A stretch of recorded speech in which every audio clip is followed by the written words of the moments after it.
오늘은 10월 8일 금요일 2021년 23번째 이야기 6번째 채플입니다. 정동을 묵상하다 18번째 시간이기도 하죠. 중간고사는 다들 잘 치르셨나요? 정말 고생 많으셨습니다. 아시는 것처럼 1, 2학년들은 9월 24일에 3학년들은 10월 1일에 각각 채플을 드렸었죠. 10월, 네, 벌써 10월입니다. 깊어가는 가을만큼 우리들의 채플도 점점점 더 깊어가기를 기도드립니다. 우리 중3 입시 준비로 많이 힘들죠? 서늘한 가을 날씨를 따뜻하게 수놓은 단풍잎처럼 쌀쌀하게 느껴질 수 있는 이 시간들도 결국 따뜻한 추억으로 남게 될 거예요. 보다 더 아쉬운 기억들로 남을 수 있도록 조금만 우리 더 힘내요. 그 따스한 위로를 더해주기 위해 이번 학기부터 오현아 전도사님께서 우리와 함께하게 되었습니다. 앞으로 함께 소중한 추억 만들어가요. 오늘 정동을 묵상하다 시간은 특별히 3학년 역사과 최민규 선생님이 맡아주십니다. 조선의 26대 고종에 대해서 이야기를 전해주신다고 하는데요. 어디서도 들을 수 없는 귀한 강의인 만큼 집중 또 집중해주세요. 오늘 채플을 위해 기도는 3학년 6반 정승환 선생님께서, 성경 봉독은 같은 반 선교부장 박성원 학생이 준비해 주었습니다.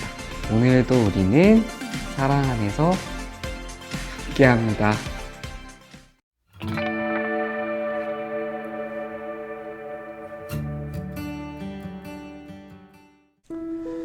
평안을 너에게 끼치노니 곧 나의 평안을 너에게 주노라.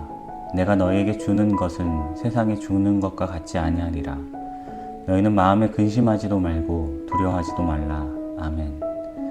언제나 우리를 한없이 사랑하시는 하나님, 깊어가는 가을과 함께 만물이 결실을 맺어가는 10월을 맞아 오늘도 예원의 가족들이 함께 예배할 수 있게 하심을 감사드립니다. 비록 예전과 같은 예배의 모습은 아니지만 각자의 처소에서 하나님을 예배하는 가운데 우리의 예배하는 마음들이 모여 다시 예전과 같이 함께 예배할 수 있는 그날이 오길 기도합니다. 2년 가까이 지속되고 있는 코로나의 위협 속에서 한숨만 깊어가는 사람들에게 다시 일어설 수 있는 힘과 능력을 허락하여 주시고 하나님의 평강이 그들의 마음을 위로하여 주옵소서. 하루빨리 예전의 소중한 일상으로의 회복이 있게 하시며 그 일상 안에서 다시 한번 함께 웃을 수 있기를 기도합니다. 평강의 하나님, 지금도 자신의 자리에서 입시를 위해 노력하고 있는 3학년들을 위해 기도합니다. 하루하루 시간이 지날수록 마음의 불안함으로 인해 때로는 입시가 눈앞에 거대한 산처럼 느껴질 때도 있지만 그 가운데서도 하나님이 주신 꿈과 비전을 기억하며 세상이 주는 시험 앞에 담대히 나아갈 힘을 허락하여 주옵소서. 지금까지 충분히 잘해오고 있음을 알게 하시며 입시의 결과가 우리의 능력과 성장을 증명하는 것이 아닌 그 과정을 통해 각자가 성장의 뿌리를 내리고 있다는 것을 깨닫게 하시고 그 뿌리 내림을 통해 자신들의 삶을 멋지게 만들어갈 수 있기를 기도합니다. 무엇보다 시험이 끝나는 그 순간까지 우리 아이들을 강건하게 지켜주시고 최선을 다하며 최고의 모습으로 시험에 임할 수 있도록 하나님께서 함께하여 주옵소서. 또한 아이들을 위해 묵묵히 기도하신 학부모님들에게도 하나님의 평강과 위로를 허락하시어 마음의 조급함보다는 여유를 갖게 하시며 아이들을 믿고 끝까지 응원하며 아이들의 가장 든든한 후원자가 될 수 있기를 기도합니다. 이 시간 1, 2학년들을 위해 기도합니다. 큰 기대와 꿈을 갖고 예원에 입학한 게 엊그제 같은데 벌써 많은 시간이 흘렀습니다. 코로나로 인해 자칫 마음이 지치고 흔들릴 수 있지만 세상의 그 어떤 아름다운 꽃들도 다 흔들리면서 피었다는 한 시인의 말처럼 이러한 상황에서도 예술에 대한 첫 마음을 잃지 않게 하시고 예원이라는 공간에서 자신들의 마음을 잘 가꾸며 아름다운 꽃이 피어날 수 있기를 기도합니다. 또한 힘든 순간이지만 내 옆에 나와 함께 걸어주고 웃어주며 함께 있어주는 좋은 친구들이 많이 있다는 것을 기억하며 모두가 함께 손잡고 지금의 시간을 잘 이겨낼 수 있기를 바랍니다. 무엇보다 우리를 세상의 빛으로 부르셨다는 하나님의 말씀처럼 예언의 학생들이 세상의 빛으로 한 걸음 한 걸음 나아가며 자신의 빛을 통해 우리 주위를 밝게 비춰주는 하나님의 귀한 빛의 자녀들이 될 수 있기를 기도합니다. 언제나 아이들을 위해 기도하며 응원하는 선생님들을 축복해 주시고 하나님의 평강이 우리 안에 가득할 수 있기를 기도합니다. 바라기는 우리가 아이들에게 내 것을 강요하기보다는 아이들 스스로 자신들의 길을 찾아갈 수 있도록 빛을 비춰주며 길을 인도해주는 교사가 되게 하옵소서. 나 혼자의 열정으로 한 걸음 앞서가는 것이 아닌 10사람이 한 걸음을 내딛을 수 있게 만들어주는 그런 교사가 되게 하시며 하나님의 사랑 안에서 하나 되는 우리 예언 교사 공동체가 될 수 있기를 기도합니다. 다음 주부터는 예언 입시가 시작됩니다. 예언 학교를 목표로 그동안 열심히 준비한 어린 아이들에게도 하나님께서 함께 하셔서 입시를 치르는 과정을 통해 자신의 꿈을 더욱 멋지게 가꾸며 성장의 뿌리를 내리는 시간이 되게 하시고 입시로 인해 상처받는 아이들이 없도록 그들의 마음을 지켜주옵소서. 입시를 준비하는 모든 선생님들에게도 지혜와 능력을 허락하셔서 큰 어려움 없이 무사히 마무리할 수 있도록 하시며 입시로만 끝나는 것이 아니라 예언에 들어온 아이들을 우리가 어떻게 가르치며 성장시킬 것인가를 늘 고민하는 예언학교가 되게 하옵소서. 또한 그것이 이곳 정동 땅에 예언을 세우신 하나님의 소명이며 비전임을 늘 기억하는 우리가 되길 기도합니다. 사랑의 하나님, 하루하루가 힘든 시간이지만 매일의 시간이 하나님께서 주신 귀한 선물임을 잊지 않고 늘 오늘에 충실한 우리가 되게 하시며 우리의 연약함을 아시고 모든 발걸음을 인도하신 하나님께서 오늘도 우리의 힘이 되어주시길 간절히 기도합니다. 우리의 예배받기에 합당하신 하나님께서 오늘도 우리 예배 가운데 함께 하셔서 온전히 주님만 영광 받으시는 예배가 되길 소망하며 이 모든 말씀 우리 주 예수 그리스도의 이름으로 기도드립니다. 아멘.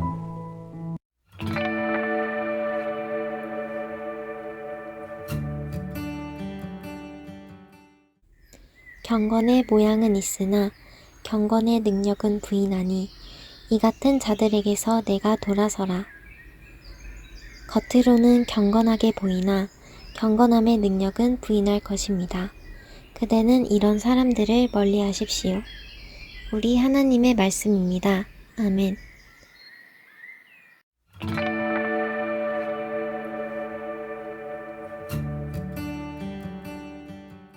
안녕하세요. 주님의 이름으로 평안의 인사를 드립니다. 10월 8일 2학기 6번째 채플. 오래간만에 다시 1, 2, 3학년이 함께 드리는 채플이네요. 오늘은 10월 12일, 1897년 10월 12일 대한제국 선포일을 앞두고 최민규 선생님에게 고종에 대한 특강을 부탁드렸습니다. 기꺼이 강의 준비해 주시고 녹화해 주신 선생님께 깊이 감사드리며 여러분과 함께 좋은 강의 들어보도록 하겠습니다. 저는 강의가 끝나고 잠깐 마무리하며 다시 뵙겠습니다. 지금까지는 정동의 공간적인 측면을 중심으로 해서 그 속에서 활동한 사람들을 살펴보았다면 오늘은 사람에 대한 이야기를 해보도록 하겠습니다. 정동하면 떠오르는 사람 누가 있나요? 바로 고종을 들 수가 있습니다. 바로 오늘 다룰 인물이 대한제국을 만든 고종입니다. 고종에 대한 우리의 평가는요, 두 가지로 나누어 볼 수가 있을 건데요. 하나는 근대화를 주도적으로 이끌어 나간 임금으로서 고종의 모습과 그리고 대원군과 명성황후 사이에서 갈피를 못 잡은 임금으로서 고종의 모습이 있을 것입니다.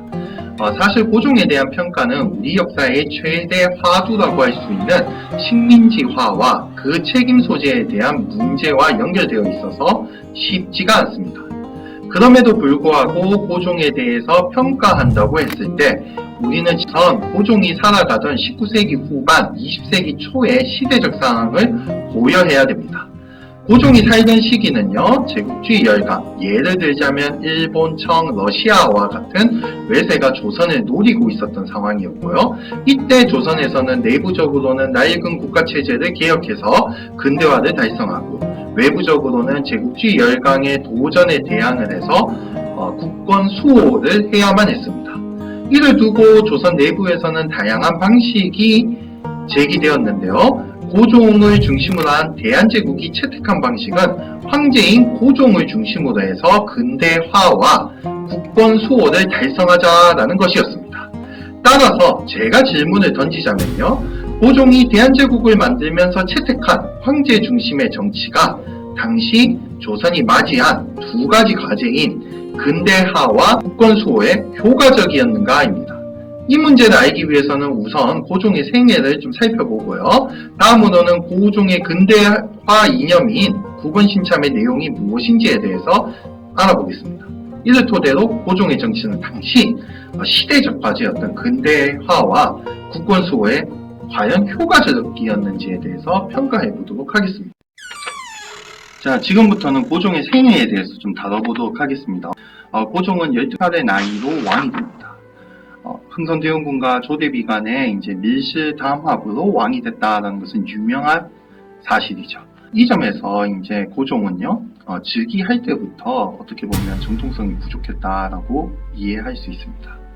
고종이 정치 권력을 잡게 되는 것도요, 1873년 흥선대원군이 물러나고 1876년에 강화도 조약을 체결하면서부터입니다.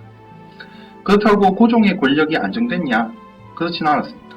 고종은요, 자신을 도전하는 내외 세력들에 항상 대응을 해야 했었고, 또 그 과정에서 이제 자신의 왕권을 겨우겨우 지켜나가던 상황이었습니다. 1880년대에는요, 이모군란 갑신정변과 같은 사건으로 인해 가지고서 내부로는 민중과 계합할 도전, 그리고 난 다음에 외부로는 일본과 청 등의 간섭을 끊임없이 받았습니다. 이 과정에서 보면요, 이모군란 때에는 죽지도 않은 명성황후 장례도 치러야 했었고요, 갑신정변 때에는 이제 그의 눈앞에서 자신을 시종하는 환관들이 죽어나가는 것도 봐야만 했습니다. 이모군란 갑신정변 이후에는요, 청에서 파견된 20대 젊은이에게 간섭까지도 받습니다. 그래서 고종은 항상 위기였던 거죠. 이 위기가 가장 고조에 이르렀던 것은 1890년대 초중반입니다. 이때 1894년에 동학농민운동이 일어나는데요. 동학농민운동을 진압하기 위해서 불러들인 외국 군대에 의해서 경복궁이 점령당하는 일도 있었고요. 그리고 난 다음에 그 뒤에 있었던 가보개혁에서 내각제라는 것을 실시를 해가지고서 고종을 정치 권력에서 아예 배제시켜버리려고도 했던 시도들이 있었습니다. 그러다가 명성황후가 시해된 의미사변과 아금파천을 기점으로 해서 고종이 아니면 나라를 지킬 수 없다라는 국민적 여론이 일어나게 되고, 그 여론에 등입어가지고서 고종이 1897년 10월에 대한제국을 선포하게 됩니다. 이에 따라서 만들어진 법이 바로 대한국국제입니다. 대한국국제에는요, 뭐라고 적혀 있냐면요, 500년 동안 내려오는 만세불변 무한한 군주권의 소유자다. 그래서 황제가 국가의 모든 권한을 다 가진다라고 했고요. 그리고 난 다음에 신민, 즉 신하 백성들의 황제권에 도전하는 경우에는 가차없이 탄압하겠다라는 점을 명시해 두었습니다. 따라서요, 고종이 만든 대한제국은 어떻게 보면요, 조선 왕조의 어떠한 왕보다도 확실히 권력이 강했다라고 할 수 있습니다. 자, 이 점에서요, 고종이 대한제국을 만들면서 강력한 황제권을 중심으로 해서 국가를 만들어야 되겠다라는 것은 어떻게 보면 그의 생애가 불러온 하나의 귀결이었다라고도 할 수 있겠습니다. 그렇다면 지금부터 좀 다루어 볼 내용은요, 고종은 과연 근대적인 임금이었는가라는 점입니다.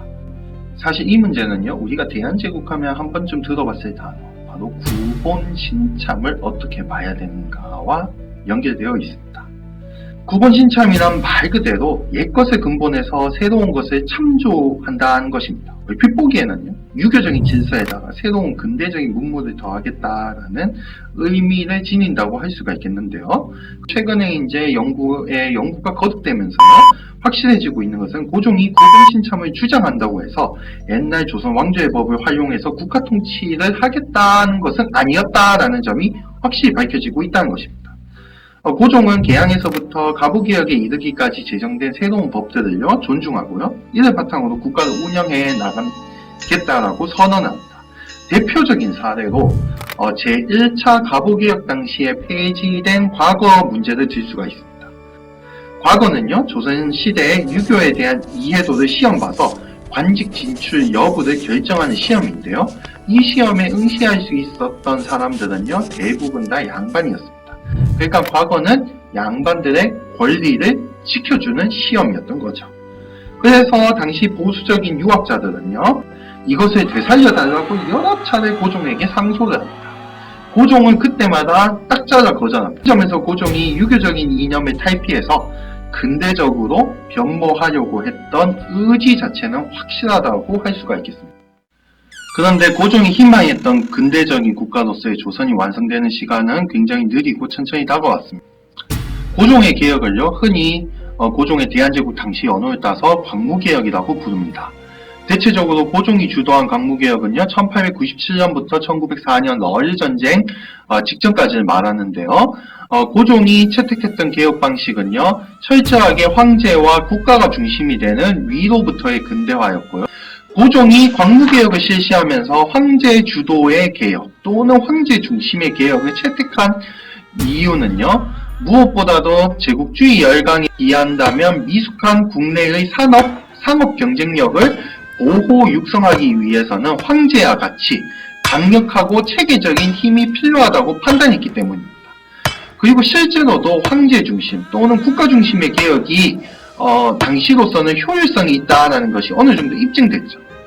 바로 독일과 일본의 사례가 있었기 때문입니다. 또 이와 함께 고종 외에 개혁 세력이 있었냐? 물론 있긴 했었습니다. 바로 독립협회지요. 이들의 가장 큰 한계는 무엇이었냐면요, 소련 국가들에게 나라의 권리를 넘겨서 개방하자 라는 외세 의존적인 성격을 가지고 있었습니다. 고종의 입장을 충실히 변호하자면요, 고종은 아직까지 여러모로 미숙했던 조선의 사정 그리고 또 외국 방식 등을 참조해가지고서 근대화 방향을 마련했다고 할 수 있습니다. 그럼에도 불구하고요, 뭐로 가도 서울만 가도 된다는 식으로 방향이 옳다고 방식까지 긍정할 수는 없겠죠. 대한제국의 개혁 실패와 관련돼 가지고서는 일본의 방해를 지적합니다. 그런데 일본의 간섭이 본격화되기 시작하는 시점이 1904년 러일전쟁 직후라는 점을 좀 충분히 고려해야 됩니다. 그렇다면 왜 대한제국의 개혁은 일본의 간섭이 있기 전에 이미 서서히 실패하고 있었던 걸까요? 이거는요, 여러 가지 측면들이 있겠지만은 무엇보다도 고종이 추진했던 황제 중심의 개혁이 사회적 동의를 얻지 못했다라는 한계 때문이었습니다. 대한제국이 황제 중심의 국가였기 때문에 필연적으로 황제 주변에 있는 측근 세력들의 영향력이 커질 수밖에 없었습니다.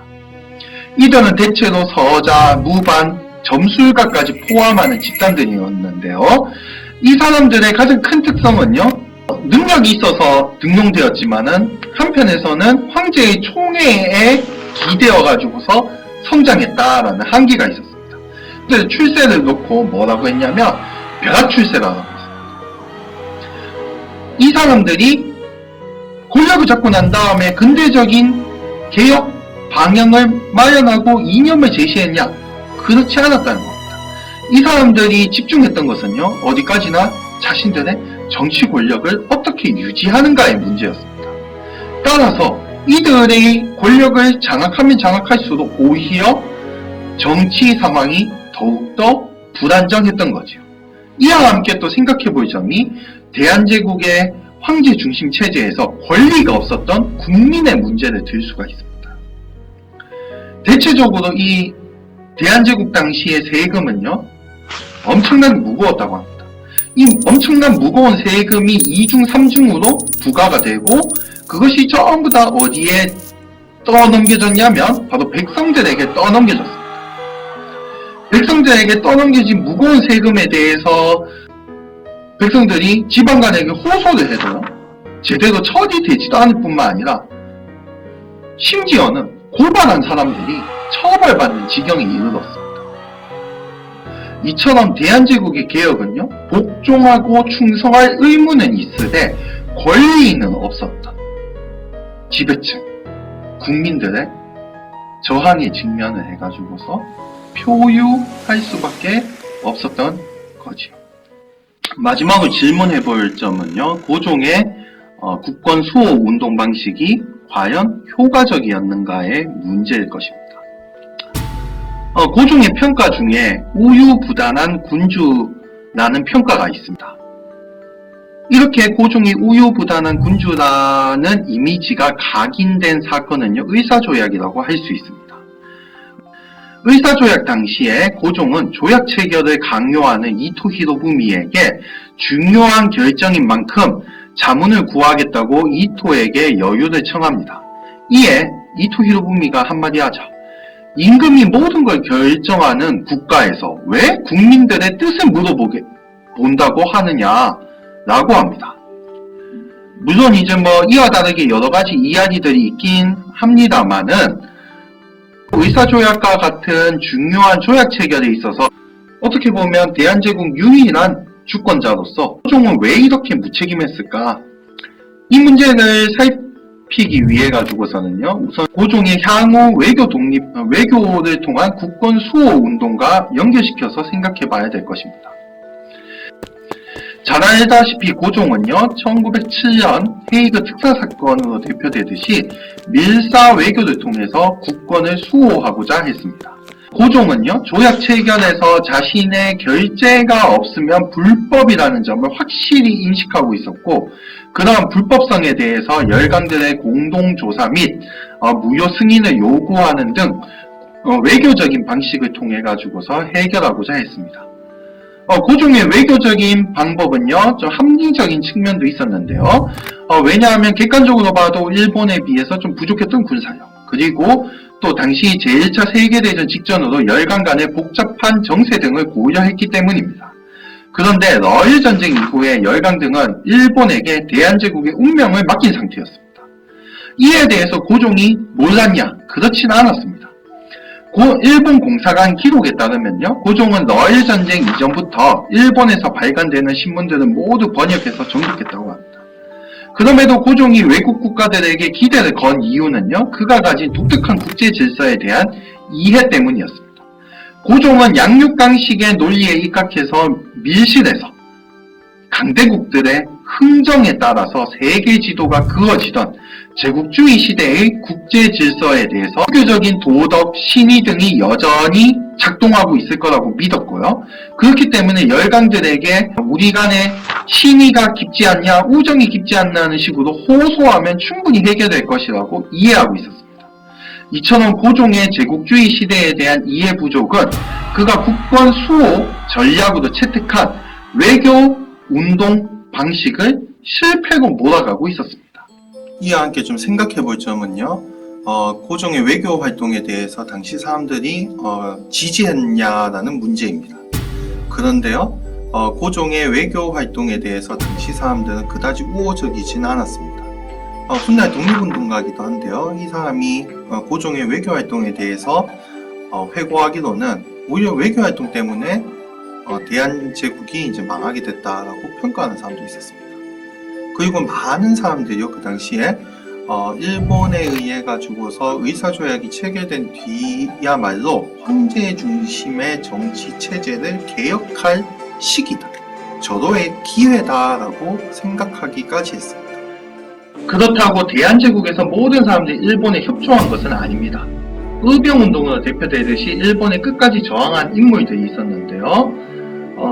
이들은 고종을 위한다기보다는요, 일본 제국주의에 의해 가지고서 침탈당한 자신의 권리를 지키기 위해 가지고서 의병운동에 나섰습니다.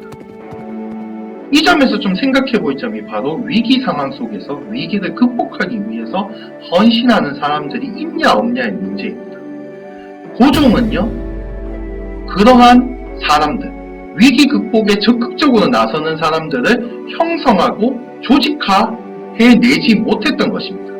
이것이 바로 고종이 지향했던 황제 중심의 근대화가 일본의 침략을 맞이해 가지고서 전 국가적인 차원에서 조직적으로 대응하지 못하고 일본에 의해 가지고서 식민지화가 되는데 한 역할을 한 거라고 할 수가 있겠습니다.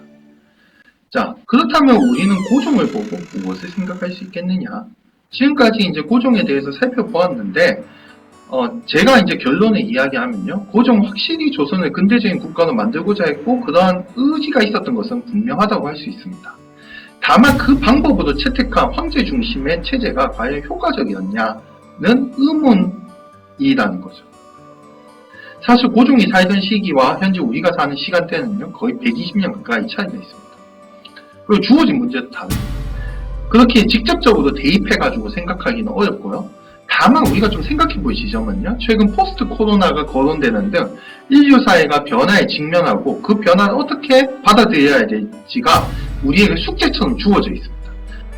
따라서 우리는 우리 스스로가 어떻게 바라보고 있고 그 속에서 어떤 시간들을 보내고 있고 어떠한 방식과 방향으로 나아가고 있는지에 대해서 우리는 고종의 사례를 통해서 진지하게 생각하지 않을 수가 없다는 점입니다. 저는 이만 물러나도록 하겠습니다. 감사합니다. 좋은 강의 잘 들으셨나요? 마냥 쉬운 내용은 아니었지만 끈기를 가지고 들어주시면 정말 귀한 배움이 있었으리라 의심치 않습니다. 고종의 개혁의 밝은 면과 어두운 면, 성공과 실패에 대해 역사 전공자의 전문적인 강의를 들으니까 근실이 더 넓어지고 커진 느낌입니다. 저는 신학을 공부한 사람으로 고종의 광무개혁으로 요약되는 마지막 안간힘과 마주할 때면 구약 성서 중에서 남유다 시대의 개혁군주였던 요시야 왕이 떠오르곤 한답니다. 구약 시대의 남유다의 후반기, 그 나라도 점점 저물어가는 시대에 거의 마지막으로 나타나는 개혁군주였던 요시야. 그는 증조할아버지였던 히스기야 왕의 아주 심지 있는 통치 이후에 할아버지 므낫세의 55년간 최악으로 평가받는 실정과 악정, 그를 이어받은 아버지 아몬 왕의 짧은 형편없는 통치 끝에 8살의 왕이 된 사람입니다. 아주 처참한 시절에 왕이 된 그는 하나님에게로 다시 돌아가려는 개혁운동을 준비하며 성전을 청소하다 신명기 두루마리를 발견하여 개혁의 끈을 바짝 조이고 진행한 그의 개혁과 회복, 분명 일정 부분 성공적이었다 할 수 있겠습니다. 하지만 같은 시대의 예언자 예레미야의 눈에는 그 백성들의 회개와 개혁은 근본적인 개혁에는 미치지 못한 대단히 피상적이고 얇은 두께의 개혁에 불과했으며 남유다의 개혁은 미완의 개혁으로 남게 되죠. 고종과 광무개혁에 비춰 보이는 까닭이 여기에 있습니다. 그 개혁의 시대와 사람들 모두 그리고 우리들 자신에게 물어볼 수밖에 없습니다. 오늘 성서 본문 디모데후서에 나온 얘기대로 겉으로는 경건하게 보이나 경건함의 능력은 부인하는 그런 사람들은 아니었는지, 겉으로 경건하게 열심히 대단하게 보이는 일도 무시할 일은 아니지만 경건의 힘과 능력, 더 나아가 자신과 세상을 조금이라도 바꾸는 능력은 경건의 모양이 아니라 경건의 능력에 있다는 말씀을 우리의 속상한 역사와 함께 겹쳐서 다시 한번 새겨봅니다. 아멘.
중간고사 이후 다시 출발하는 모든 예원인들 위해 혼란스럽고 흔들리기 쉬운 상황 속에서도 그 중심 잃지 않으려는 선한 예원인들 위해 건강함과 평안함이 필요한 입시를 준비하는 우리 귀한 3학년들 위해 경건의 모양을 넘어 경건의 능력을 가지는 아름다운 예원인들 위해 성부 하나님의 끝없는 사랑이, 성자 예수 그리스도의 보배로운 은혜가, 성령 거룩한 영의 쉼없는 동행하심이 함께하여 주시기를 간절히 축원하옵나이다. 아멘.